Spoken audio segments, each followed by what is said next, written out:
बिस्मिल्लाहिर्रहमानिर्रहीम। आज हम स्टैटिक मेथड की बात करेंगे, specially in context of Java, और देखेंगे कि स्टैटिक मेथड कितना इंपॉर्टेंट रोल प्ले करते हैं। तो हम अगर डेफिनेशन से स्टार्ट करें तो static is a keyword mainly use to declare before any variable और मेथड एज अ मॉडिफायर।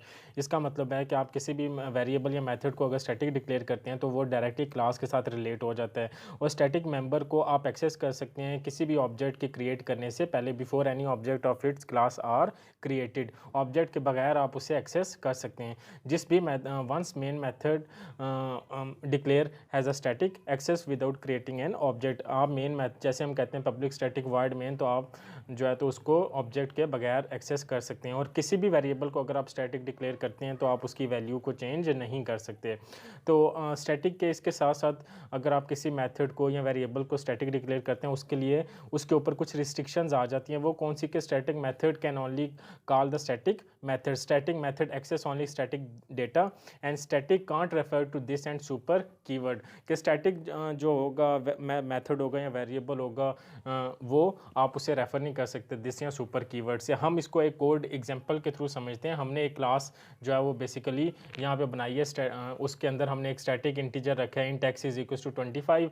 फिर हमारे पास एक सेकंड वेरिएबल वाई है जिसकी वैल्यू 100 है। अब देखिए हमने एक मेथड बनाया स्टैटिक वर्ड जिसका कॉल मी, और उसके अंदर हमने उसकी बॉडी में लिखा system dot out print line, और उसके बाद हमारे पास एक क्लास है डब्ल्यू स्टैटिक, और उसके अंदर पब्लिक स्टैटिक वाइड मेन, और उसमें हम क्या करें, जो ऊपर वाली क्लास का नाम है टेस्ट, उसके साथ हम उस मेथड को कॉल कर रहे हैं। क्यों उसके साथ कर रहे हैं? विदाउट क्रिएटिंग एन ऑब्जेक्ट, क्योंकि वो जो मेथड है वो हमारे पास स्टैटिक है। और इसी तरह उसके नीचे हमने एक टेस्ट क्लास का ऑब्जेक्ट क्रिएट किया, और उसके थ्रू हम एक जो वेरिएबल है वाई उसको हम सिर्फ प्रिंट करा रहे हैं। तो यहाँ पे हमने देखा कि अगर हमारे पास एक क्लास में कोई स्टैटिक मेथड डिक्लेयर होगा तो हम क्लास के नाम के साथ उसे कॉल कर सकते हैं। हमें ज़रूरत नहीं है कि हम उसको ऑब्जेक्ट क्रिएट करें और फिर रन करें। और ये उसकी आउटपुट आ गई, आपने देखा एक्स की वैल्यू आ गई, और वाई की वैल्यू जो हमने वहाँ पे इनिशियलाइज़ की थी वो यहाँ पे एज इट इज़ प्रिंट होगी।